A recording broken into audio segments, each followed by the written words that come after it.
चाय बेचने वाली चुड़ैल। एक बार की बात है, मोनी अपने पति मुकेश के साथ खुशी खुशी एक गांव में रहती थी। दोनों की शादी को कुछ ही वक्त हुआ था कि मुकेश को उसकी नौकरी से निकाल दिया जाता है। इस बात से मोनी बहुत दुखी और परेशान हो जाती है। मुकेश कई दिनों तक नौकरी की तलाश में इधर उधर भटकता रहा, पर उसे किसी ने नौकरी पर नहीं रखा। समय बीता और अब दोनों के पास खाने पीने के लिए भी पैसे नहीं थे। इन सब से परेशान होकर मोनी मुकेश पर बहुत चीखती चिल्लाती थी और दोनों के बीच हमेशा झगड़े होते रहते थे।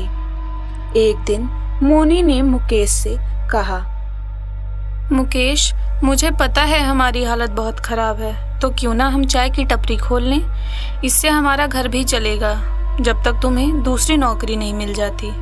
मैं तुमसे परेशान हो गया हूँ मोनी। तुम्हें पता है ना मैं कितने बड़े ऑफिस में काम करता था। क्या इज्जत रह जाएगी मेरी अगर मैं चाय की टपरी पर काम करूं और मेरे जान पहचान के लोग मुझसे पूछें कि ये क्या काम कर रहे हो। खाने पीने के पैसे नहीं हैं और बातें इज्जत की करते हो। हे भगवान, कैसे आदमी से शादी कर ली मैंने। इससे अच्छा तो कुंवारी रहती, कम से कम ऐसे दिन तो ना देखने पड़ते। अब रो के क्या फायदा, ये सब तो पहले सोचना चाहिए था ना तुम्हें। एक काम करो, टपरी खोलने से पहले मुझे ही चाय में जहर मिलाकर दे दो। मुकेश ये कहकर वहां से चला जाता है और मोनी मुकेश की बात सुनकर मन में सोचती है, बात तो सही कही है इसने। ये बीच में ना रहे तो किसी अमीर आदमी को फंसाकर उससे शादी कर लूंगी। मोनी मुकेश के लिए चाय बनाती है और उसमें जहर मिलाकर मुकेश को पिला देती है।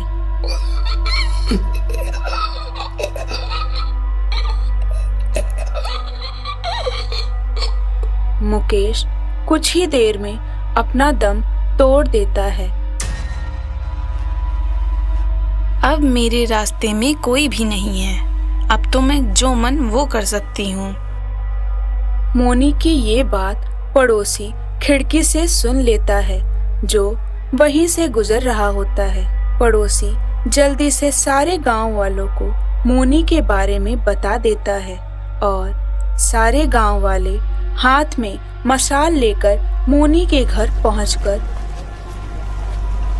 मोनी को चुड़ैल करार करके जलाकर मार डालते हैं। अब मैं अपना बदला सबसे जरूर लूंगी और एक एक को चुन कर मारूंगी। मरने के बाद मोनी एक चुड़ैल बन जाती है और अपना भेष बदलकर एक चाय की टपरी खोलती है। मोनी की चाय पीने के लिए रोजाना बहुत लोग आते हैं और मोनी सबको चाय पिलाकर बेहोश कर देती है और एक गुफा में ले जाकर बंद कर देती है।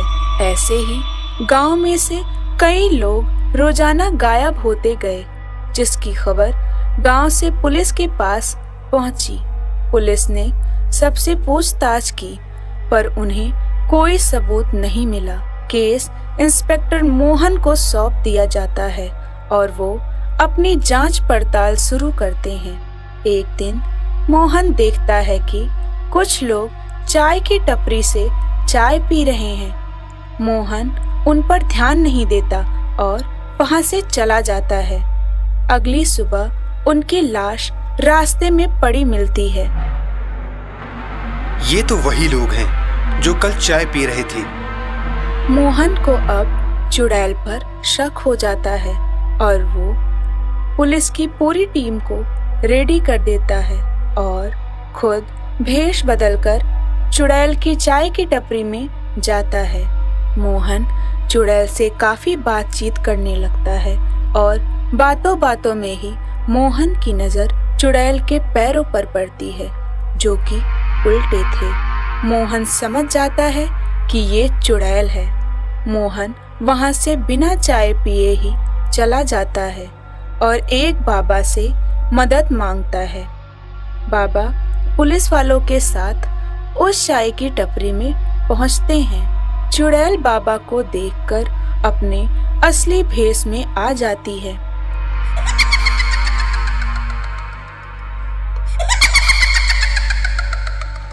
बाबा मंत्र पढ़ना शुरू करते हैं और पुलिस चुड़ैल को घेर लेती है। तुम लोग चाहे कितने भी हो, मुझे नहीं रोक पाओगे।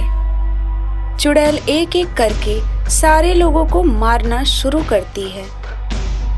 बाबा एक नींबू पर कील घुसाते हैं, जिससे चुड़ैल कमजोर पड़ जाती है। चुड़ैल उड़ते हुए बाबा को मारने के लिए बढ़ती है कि तभी बाबा एक चाकू मोहन की तरफ फेंकते हुए कहते हैं, इस चाकू से चुड़ैल की चोटी काट दो, जल्दी करो।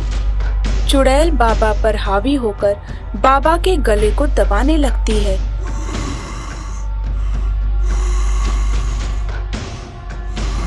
कि तभी मोहन पीछे से आकर चुड़ैल की चोटी काट देता है, जिससे वो चुड़ैल चिल्लाते हुए मर जाती है